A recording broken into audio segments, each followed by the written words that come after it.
It was a quiet Tuesday morning when the knock on my door shattered the calm. Two men in suits stood outside, their badges glinting under the harsh sunlight. "Mr. Johnson," one of them said, his voice stern, "you're being charged with trespassing and vandalizing HOA property." My jaw dropped. Me? Trespassing? This had to be some kind of mistake. Or so I thought. Welcome to my channel. Please subscribe if you want more Karen and HOA stories. Please listen to the whole story and give me a comment about your feelings. Thanks everyone for watching. But little did they know that they weren't dealing with just any neighbor. They were about to find out who lived behind the unassuming white fence and why this arrest attempt would turn into a lesson they'd never forget. As the officers handcuffed me, I couldn't help but smile. Oh, how wrong they were. Let me back up a bit.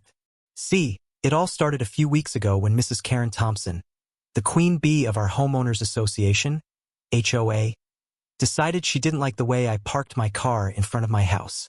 Not because it was illegal or dangerous, it wasn't, but simply because it didn't align with her vision of perfection. You see, in her perfect little world, everything must match. Mailboxes, lawns, even the color of your curtains. And if you dared to step out of line, well, let's just say she made sure you paid for it. So, naturally, when I refused to pay her ridiculous $500 fine for parking where I wanted to park, things escalated quickly. First came the threats, then the late-night calls from anonymous numbers, followed by mysterious scratches on my car.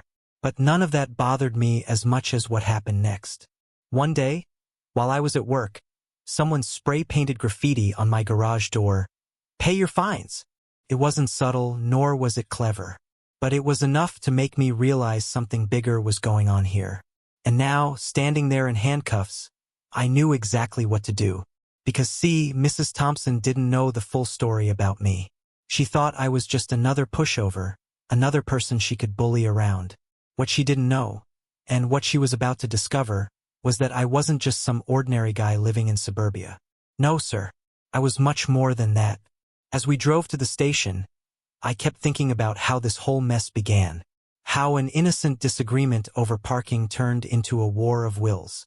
And how, eventually, I ended up becoming the target of her wrath. But here's the thing. I wasn't scared.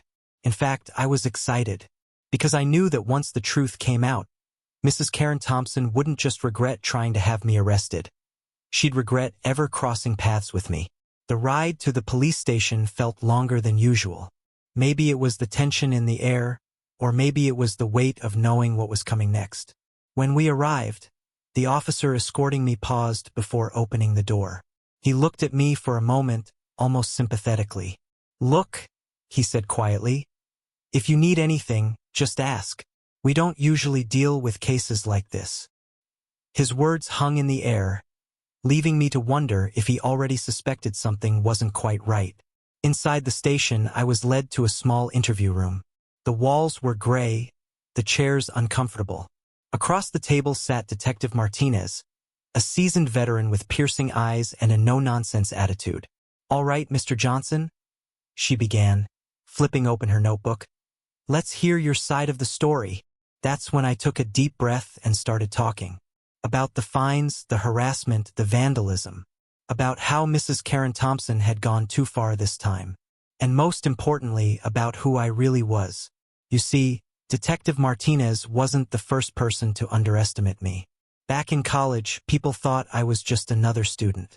Little did they know I was working part-time for the FBI, learning the ins and outs of criminal justice.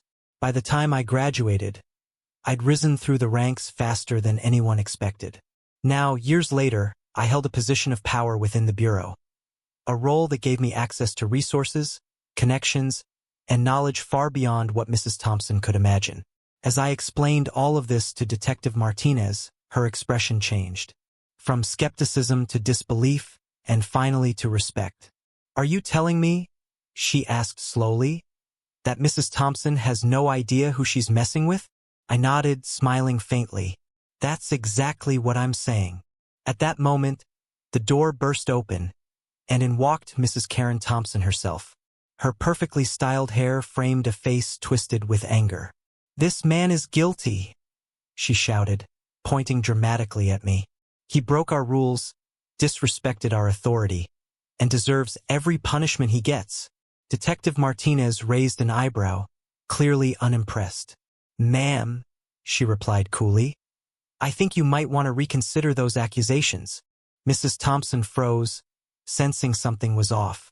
For the first time since I met her, doubt flickered across her features. But it was too late. The damage was done, and the real game had only just begun. After they left me cuffed at the station, I sat there thinking about how this whole mess began, and where it would end. You see, Mrs. Karen Thompson wasn't just any HOA queen bee. She was the kind of person who thrived on control, rules, and making sure everyone knew their place. And for some reason, she decided that my place was beneath her. It all started innocently enough. One day, as I pulled into my driveway, Mrs. Thompson approached me with a clipboard in hand. Her perfectly manicured nails tapped against the paper as she said, Mr. Johnson, your car is parked improperly. Improperly? My car was exactly where it had been for years, right in front of my garage. But according to her, it now violated some obscure rule about curb alignment. I laughed it off initially. Mrs. Thompson, I replied politely, this is my property. If anyone has an issue with how I park, they can take it up with me directly. That didn't go over well. Her face turned red, and her voice dropped to a dangerous whisper. You'll regret crossing me. And so began the war. First, it was small things. Fines showing up in my mailbox for imaginary violations. A note taped to my door accusing me of letting my grass grow too tall, even though I mowed weekly. Then came the late-night calls from numbers blocked on caller ID. They always ended before I could answer, leaving me wondering if someone was watching. It wasn't until one morning when I found graffiti spray painted across my garage door that I realized this wasn't just a game anymore. But here's the thing, I wasn't scared. In fact, I was intrigued. Because while Mrs. Thompson thought she was dealing with an ordinary guy, she had no idea what she was stepping into. You see, I wasn't just a homeowner. I was also the head of a local FBI task force. And let me tell you, nothing gets my attention faster than someone trying to intimidate me. As I sat in that interview room at the police station, explaining everything to Detective Martinez, I couldn't help but feel a sense of satisfaction building inside me. This wasn't just about stopping Mrs. Thompson. It was about teaching her, and everyone else in the HOA, a lesson they'd never forget. Detective Martinez listened carefully, jotting notes down as I spoke. When I mentioned my role in law enforcement, her eyebrows shot up. So you're telling me, she asked slowly, that the HOA tried to arrest the wrong neighbor? I nodded, smiling faintly. That's exactly right. Meanwhile, outside the station, chaos erupted.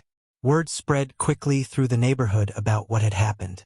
Some residents cheered me on, glad someone finally stood up to Mrs. Thompson. Others whispered nervously, unsure whether siding with me might bring retaliation. But deep down, I knew most people were tired of living under her iron fist. Back home, I spent hours gathering evidence. Surveillance footage showed cars without license plates driving past my house late at night. Emails exchanged between HOA members revealed plans to harass me further. Even worse, I uncovered documents suggesting Mrs. Thompson had falsified records to justify her actions. All of this painted a clear picture, not just of a power-hungry HOA president, but of someone willing to break the law to maintain control. Then came the real twist. As I dug deeper, I discovered something shocking. Mrs. Karen Thompson wasn't even her real name. Turns out, she'd changed it years ago after being implicated in a financial scandal involving another HOA. Records showed multiple lawsuits filed against her, all dismissed due to lack of evidence. Somehow, she managed to escape consequences each time, but not this time. By the time Section 2 ends, I'm ready to hit back harder than ever. With Detective Martinez's support and solid proof in hand, I prepare to expose Mrs. Thompson for who she truly is. But little does she or anyone else know this is only the beginning. As I sat in that interview room at the police station, my mind raced with thoughts of how this entire situation would unfold. Detective Martinez listened intently as I explained everything.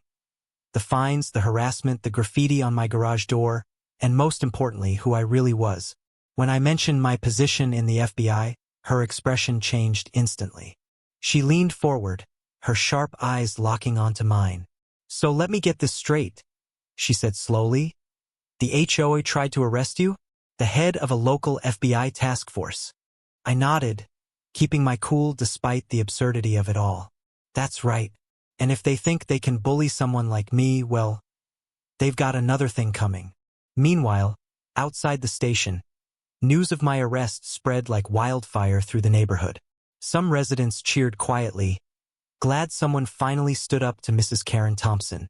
Others whispered nervously, unsure whether supporting me might bring retaliation down on them. But deep down, I knew most people were tired of living under her iron fist. They just needed a spark, a reason to stand up for themselves. Back home, I spent hours gathering evidence. Surveillance footage showed cars without license plates driving past my house late at night. Emails exchanged between HOA members revealed sinister plans to harass me further. Even worse, I uncovered documents suggesting Mrs. Thompson had falsified records to justify her actions. All of this painted a clear picture, not just of a power-hungry HOA president, but of someone willing to break the law to maintain control. But then came the real twist. As I dug deeper, I discovered something shocking. Mrs. Karen Thompson wasn't even her real name. Turns out, she'd changed it years ago after being implicated in a financial scandal involving another HOA. Records showed multiple lawsuits filed against her, all dismissed due to lack of evidence. Somehow, she managed to escape consequences each time, but not this time. The next morning, Detective Martinez called me into her office. She handed me a file filled with more disturbing details about Mrs. Thompson's past. "This woman is slippery," she admitted. "But we've got enough here to make her life very uncomfortable." Together, we crafted a plan to expose her for who she truly was. Not just to me, but to the entire community. Things took an unexpected turn when I received an anonymous tip-off. Someone left a USB stick at my doorstep containing audio recordings of private HOA meetings. In one recording, Mrs. Thompson could be heard laughing about framing innocent homeowners for violations they didn't commit. Another clip revealed her discussing ways to silence anyone who dared challenge her authority. It was gold and exactly what we needed to bring her down. With solid proof in hand, I prepared to hit back harder than ever. I scheduled a meeting with the HOA board, inviting every resident in the neighborhood to attend. Word traveled fast, and by the day of the meeting, the room was packed. People whispered excitedly, eager to see what I had planned. When Mrs. Thompson entered the hall, her usual confident stride faltered slightly. For the first time since I met her, doubt flickered across her features. But before she could say a word, I stood up and addressed the crowd. "Ladies and gentlemen," I began, my voice calm yet firm. "Today, we're going to uncover the truth about our beloved HOA president." I played the audio recordings, letting everyone hear the evidence for themselves. Gasps echoed throughout the room as Mrs. Thompson's deceit unfolded before their eyes. By the time I finished speaking, the atmosphere had shifted dramatically. Residents murmured angrily, turning their gaze toward Mrs. Thompson, whose face had turned pale. "You forged documents?" one elderly man shouted, his voice trembling with anger. "You lied to us all these years?" Mrs. Thompson stammered, trying to defend herself, but no one believed her anymore. The HOA board members exchanged nervous glances, realizing they'd been complicit in her schemes. One by one, they resigned on the spot, leaving Mrs. Thompson alone in her battle. But little did she, or anyone else, know this was only the beginning. My plan went far beyond exposing her lies. Oh no, I intended to show the world exactly why messing with the wrong neighbor was never a good idea. The day after the HOA meeting, things took an unexpected turn. Mrs. Karen Thompson didn't go quietly into the night. Instead, she lawyered up, hiring a high-priced attorney who promised to clear her name. But little did she, or her lawyer, know that I had already prepared for this move. You see, while everyone else focused on exposing her lies, I'd been working behind the scenes. Remember those audio recordings? They were just the beginning. Over the past few weeks, I'd built an ironclad case against Mrs. Thompson. Surveillance footage showed her sneaking onto my property late at night, planting evidence to frame me for vandalism. Emails revealed how she pressured other HOA members to fabricate complaints about neighbors they disliked. And then there was the piece de resistance. Financial records proving she'd embezzled thousands of dollars from the HOA fund over the years.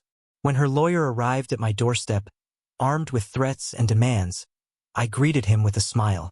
"Let's talk," I said calmly, leading him inside. For the next hour, I laid out every piece of evidence I'd collected. By the time I finished, his confident demeanor had crumbled. He leaned back in his chair, shaking his head. "Mrs. Thompson didn't tell us any of this," he admitted. "She assured us she was innocent." I raised an eyebrow. Innocent? Interesting choice of words. Handing him a copy of the full report, I added, "Feel free to share this with your client. Or better yet, advise her to plead guilty before things get worse." That evening, news broke that Mrs. Thompson had resigned as HOA president. Her resignation letter cited personal reasons, but everyone knew the truth. The community erupted in celebration. Neighbors who had once feared her now gathered in groups, sharing stories of their own struggles under her rule. Some even approached me, thanking me for standing up to her. But here's where the story takes another twist. As it turned out, Mrs. Thompson wasn't acting alone. She had allies within the HOA board, people who benefited from her corrupt practices. One by one, these individuals began to crack under pressure. A maintenance worker confessed to falsifying inspection reports. A treasurer admitted to skimming money from repair budgets. Each confession added fuel to the fire, turning what started as a personal vendetta into a full-blown scandal. Meanwhile, Detective Martinez stayed in touch, keeping me updated on the investigation. It seemed Mrs. Thompson's troubles extended far beyond our neighborhood. Records uncovered links between her and a larger network of fraudulent HOAs across the state. Authorities launched a statewide probe, aiming to dismantle the entire operation.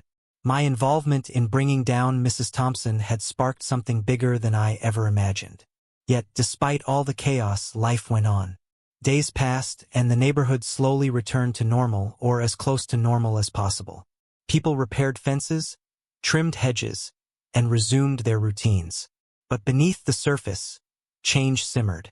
Residents formed committees to reform the HOA, ensuring no one person could ever wield so much power again.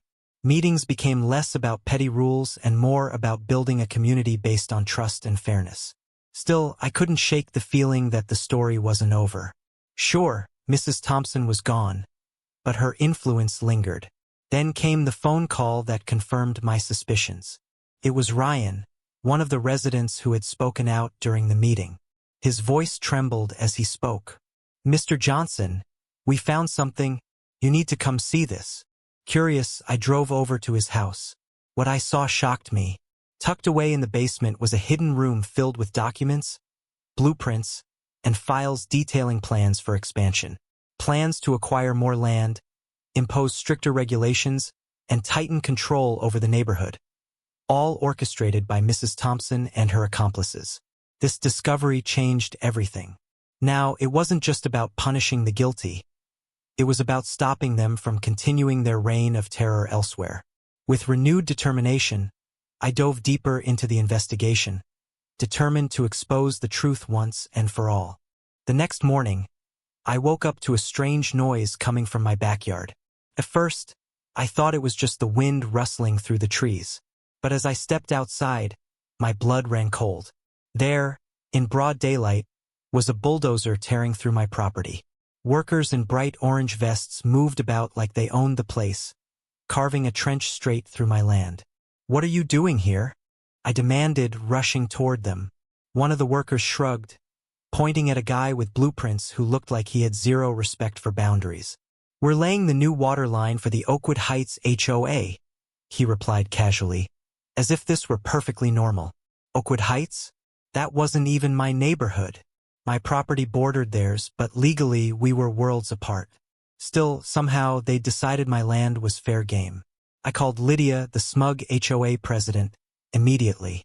She showed up later that afternoon in her usual pristine gray suit, clipboard in hand. "We understand there's been some confusion," she said, flashing her fake smile. "Confusion," I repeated, trying hard not to lose my temper. "You're destroying my land without permission." She chuckled, waving me off. "It's just dirt, Han. You're not using it anyway." Calling me Han while trespassing on my property? That was the last straw. But instead of losing control, I stayed calm. You don't win by shouting. You win by letting them feel safe right before you hit them where it hurts. That night, I pulled out every resource I had. As a former land surveyor, I knew exactly how to navigate property boundaries, easements, and rights of way. And guess what? There was no legal easement allowing the HOA to build anything on my land. Their pipeline was a ticking time bomb waiting to explode in their faces. But then I uncovered something even bigger. The aquifer they were tapping into ran directly under my property. Better yet, I held senior water rights for the entire area. This meant I could legally cut off their water supply anytime I wanted. It was the ultimate trump card. For days, I played it cool, letting construction continue while gathering all the evidence I needed. Deeds, surveys, documents, everything pointed to one thing. The HOA had built their pipeline illegally. They thought they could steamroll over me, but they didn't count on someone who knew the system inside and out. Then came the fun part. I filed papers with the Regional Water District, officially taking control of the aquifer feeding Oakwood Heights. The HOA's shiny new pipeline? Suddenly useless. Summer rolled around, and things got interesting. Lawns began turning yellow, sprinklers sputtered, and residents grew restless. Complaints poured in, emails flew back and forth, and Lydia scrambled to find a solution. But there was none. Not unless they paid me dearly for access to the water. One day, Lydia showed up again, looking less polished than usual. "We need to talk," she said, her voice tinged with desperation. "Oh, now we talk?" I replied, sipping coffee on my porch. She tried to smooth-talk me, claiming it was all a misunderstanding caused by outdated maps. But I wasn't buying it. "Trespassing is trespassing," I told her firmly. "And that water? It belongs to me." Her face went pale as I laid out my terms. $250,000 in damages and a public apology to the entire community. If they refused, I'd cut off their water supply permanently. First, Lydia laughed. Then she negotiated, offering smaller amounts. But I stood firm. By midsummer, the HOA crumbled under pressure. Residents revolted, lawsuits piled up, and Lydia resigned, citing family reasons. In the end, they paid every penny I asked for, and added a plaque acknowledging my property rights. But here's the best part. Word spread quickly about what happened. Other neighbors started speaking out against the HOA's shady practices. Some discovered similar easement scams affecting their own properties. Together, we dismantled the corrupt system piece by piece. And so, life returned to normal, or as close to normal as possible. Grass regrew, friendships formed, and the neighborhood learned an important lesson. Never underestimate the power of knowing your lines and enforcing them. The morning after the bulldozer incident, I woke up with a plan brewing in my mind. This wasn't just about stopping Lydia or her HOA cronies. It was about showing them they couldn't mess with the wrong person. As a land surveyor, I knew property boundaries like the back of my hand. And as someone who'd inherited 10 acres of rugged land, I also knew how to use that knowledge to my advantage. I started digging into old deeds, maps, and county records. My goal? To prove beyond doubt that their so-called utility corridor didn't exist on paper, and therefore didn't exist in reality. After hours of research, I struck gold. There was no easement allowing Oakwood Heights HOA to touch even an inch of my property. Their pipeline wasn't just illegal. It was a ticking time bomb waiting to explode in their faces. But here's where things got interesting. While reviewing the documents, I discovered something bigger. The aquifer they were tapping into ran directly under my land. Better yet, I held senior water rights for the entire area. This meant I could legally cut off their water supply anytime I wanted. It was the ultimate trump card. For days, I played it cool, letting construction continue while gathering all the evidence I needed. Deeds, surveys, documents, everything pointed to one thing. The HOA had built their pipeline illegally. They thought they could steamroll over me, but they didn't count on someone who knew the system inside and out. Then came the fun part.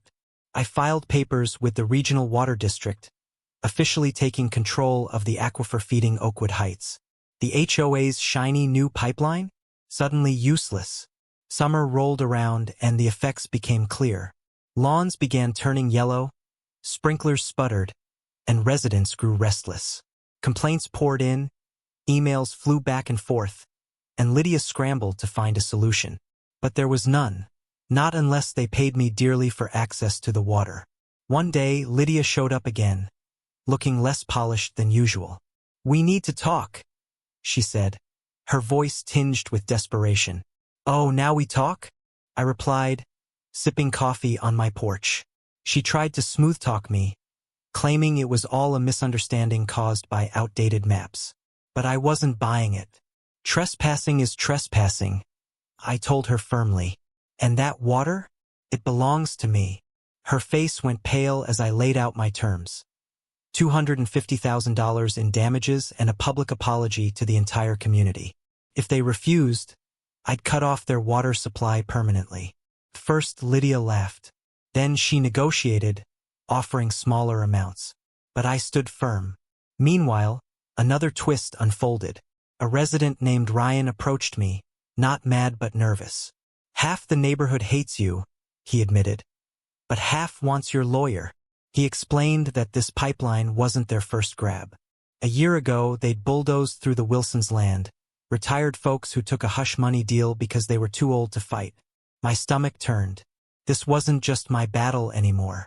Most of the residents just wanted water, he added, and they hadn't voted for this. Lydia ran rogue. I gave her terms, $250,000 with $20,000 in fines. To make things worse, I installed a red valve on the pipeline with a meter and sign taunting them. Residents gawked. Some waved, others cheered. Then a law firm, not the HOAs, contacted me. Turns out, residents were suing for mismanagement and wanted my evidence. I agreed, staying anonymous. By midsummer, the HOA crumbled. Lydia quit, citing family time. The board begged, "What will it take?" I stuck to my offer. They paid every penny I asked for, and added a plaque acknowledging my property rights. But the story didn't end there. Word spread quickly about what happened. Other neighbors started speaking out against the HOA's shady practices. Some discovered similar easement scams affecting their own properties. Together, we dismantled the corrupt system piece by piece. And so, life returned to normal or as close to normal as possible. Grass regrew, friendships formed, and the neighborhood learned an important lesson. Never underestimate the power of knowing your lines and enforcing them. A few weeks after Lydia left rattled, things took another unexpected turn. One evening, as I sat on my porch sipping lemonade, a car pulled up outside my house. Out stepped Ryan, the same neighbor who had warned me earlier about the HOA's shady past. But this time he wasn't alone. With him was an older woman, her face lined with worry but determination shining in her eyes. "This is Mrs. Wilson," Ryan explained, introducing her. "She's the one whose land the HOA bulldozed last year." Mrs. Wilson nodded, clutching a folder tightly in her hands. "Ethan," she began, her voice steady despite the emotion behind it. "I heard what you did, and I want to help." "Help?" I raised an eyebrow, intrigued. It turned out that Mrs. Wilson had kept meticulous records of everything that happened during the HOA's invasion of her property. Photos, emails, meeting minutes, she had it all. She even had audio recordings of private conversations between Lydia and other board members discussing how they could handle resistant homeowners like her. This changed everything. What started as my personal battle against the HOA now had the potential to become something much bigger. A movement to expose their corruption once and for all. With Mrs. Wilson's evidence in hand, I dug deeper into the HOA's history. And boy, did I uncover some surprises. For starters, Oakwood Heights wasn't the only neighborhood where they'd pulled similar stunts. There were reports of illegal pipelines, forged easements, and coerced settlements spanning multiple counties. Some victims had given up, too scared or exhausted to fight back. Others simply didn't know where to begin. But not me. Armed with senior water rights, Mrs. Wilson's documents, and growing support from neighbors, I decided to take things to the next level. I hired a lawyer, not just any lawyer, but someone who specialized in exposing corporate greed and corruption. Together, we crafted a plan to sue the HOA for damages, fraud, and trespassing. Meanwhile, tensions within the HOA reached a boiling point. Residents grew restless as their lawns continued to yellow and their taps ran dry. Complaints flooded in, and meetings devolved into shouting matches. Lydia tried to keep up appearances, sending out newsletters blaming supply issues and vague technical problems. But when residents discovered my cease and desist letter leaked online, chaos erupted. Then came the biggest twist yet. A law firm representing several disgruntled residents contacted me. They weren't affiliated with the HOA, they were suing them for mismanagement. Would I be willing to share my evidence? Of course, I agreed, staying anonymous for now. This alliance strengthened our case, giving us access to resources and expertise we wouldn't have had otherwise. By midsummer, the HOA was crumbling under pressure. Lydia resigned, citing family reasons, though everyone knew better. The new president, a nervous man named Greg, begged me to reconsider cutting off their water supply. "We'll do anything," he pleaded. "Just name your price." Oh, I had a price, all right. $250,000 in damages, a public apology broadcast across social media, and a promise never to bill me or anyone else for unauthorized use of water again. Plus, I insisted on installing a red valve on the pipeline with a meter and sign reading. Private property water rights enforced. Greg reluctantly agreed, signing off on every condition. As the video of his apology went viral, comments poured in from former victims applauding my efforts. Even Mrs. Wilson spoke out publicly, sharing her story and encouraging others to come forward. Slowly but surely, the truth spread far beyond Oakwood Heights. And yet, even as victory seemed within reach, I couldn't shake the feeling that this wasn't over. Something told me there were still secrets hiding beneath the surface. Secrets that might unravel everything we thought we knew about the HOA. By late summer, the HOA was nothing more than a shadow of its former self. Lydia had quit, Greg resigned under pressure, and residents formed committees to reform how things were run. But even as peace settled over the neighborhood, I couldn't shake the feeling that this wasn't truly over. Something told me there was still more to uncover. More secrets hiding beneath the surface. One evening, as I reviewed some old documents Mrs. Wilson had shared with me, I stumbled upon something shocking. A handwritten note tucked inside one of the folders. It read, "Phase 2 begins once Phase 1 succeeds." My heart raced. What did that mean? Was the pipeline just the beginning? I called Ryan immediately. "You ever hear about Phase 2? I asked him. He hesitated before answering. "There are rumors," he admitted. "Some say the HOA plan to buy out smaller properties around Oakwood Heights, expand their territory, and sell off the land for profit. They thought no one would dare stand up to them. Buyouts? Expansion plans? That explained why they'd been so eager to grab my land, and others. But if these plans weren't stopped completely, they'd simply find another target." Determined to dig deeper, I reached out to the law firm representing the disgruntled residents. Their lead attorney, Ms. Carter, agreed to meet me at a local cafe. Over coffee, she revealed what her team had uncovered. The Oakwood Heights HOA wasn't acting alone. Behind the scenes, a larger corporation, a real estate development company, had been funding their operations. The goal? To create a network of interconnected neighborhoods, all controlled by a single entity. And guess who held the key to stopping them? Me. "They underestimated you," Ms. Carter said, handing me a folder filled with evidence. "But now we have everything we need to expose them." With her help, I drafted a formal complaint against both the HOA and the corporation. We filed it with state authorities, attaching every piece of evidence I'd collected over the past few months. News of our lawsuit spread quickly, sparking outrage across multiple counties. Other neighborhoods began coming forward with similar stories of illegal pipelines, forged easements, and coerced settlements. For the first time, victims felt empowered to speak out. Together, we formed a coalition to fight back, not just against the HOA, but against the corrupt system enabling them. Meanwhile, life in Oakwood Heights continued to change. Grass regrew, friendships formed, and neighbors worked together to rebuild trust within the community. A new HOA board took shape, composed of residents committed to transparency and fairness. Even Lydia's daughter, Sarah, dropped by occasionally to chat or drop off cookies, which, surprisingly, I started eating. But here's where the story takes its final twist. One day, as I walked through town, I noticed a familiar face. Lydia herself. She wasn't wearing her usual gray suit this time, just jeans and a plain sweater, but I recognized her instantly. Before I could approach, she saw me and quickly turned away. Curious, I followed her discreetly. She entered a small office building downtown, disappearing inside. Intrigued, I decided to investigate further. After hours of digging, I discovered something astonishing. Lydia hadn't left the game entirely. Instead, she'd gone undercover, working with a rival development company to sabotage the original corporation. Her motives? Revenge for being forced out of power and greed. This revelation changed everything. Now, it wasn't just about exposing corruption. It was about navigating a web of betrayal and double crosses. With renewed determination, I teamed up with Ms. Carter and other allies to gather even more evidence.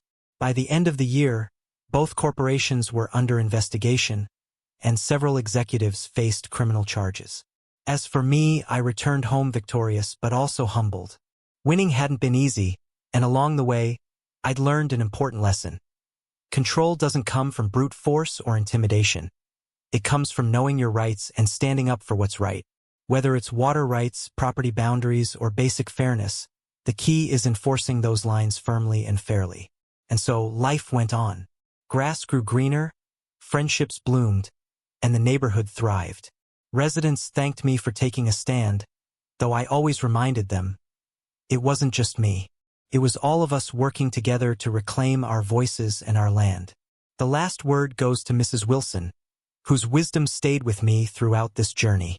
Ethan, she once said, never let anyone tell you what you can't do, because when you know your lines and enforce them, you'll be unstoppable.